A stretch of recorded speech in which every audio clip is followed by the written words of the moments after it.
Camera వెనకాల ఉన్నారు, అదే తేడా. అది తప్ప ఇంకేం తేడా లేదు. I have the same rights what you have as a citizen and you have the same rights what I have as a citizen. I'm just a normal citizen of this country who just is in the film industry. That is the only difference. So please understand this. Whenever you pick up your phone and whenever you type, not for me, any celebrity, any politician, when you write bad words, it is not for us. That is what you are. You are a neech rakshas manishi.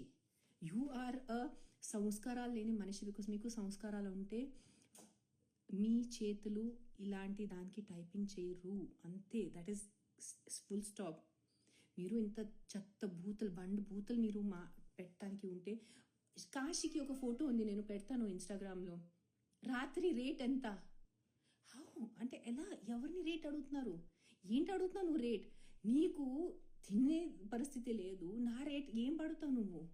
నేను కాశీలో మంచి బొట్టు ఉన్నాను, దేవి బట్లులో ఉన్నాను. మామూలుగా అంటే వీళ్ళు కొత్త స్టార్ట్ చేశారు బట్టలు గురించి, పెద్ద డిస్కషన్ స్టార్ట్ చేశారు. నేను అసలు అలాంటి బట్టలు వేసుకోనున్నా. నేను కాశీలో ఫుల్ ఇక్కడి నుంచి కవర్డ్ ఎర్ర బట్టలులో దేవి అమ్మవారు బట్టలులో బొట్టు పెట్టుకుని ఉంటే నీ నైట్ రేట్ ఎంత నాకు అడుగుతున్నారు? ఇది no this is not right. ఇది కరెక్ట్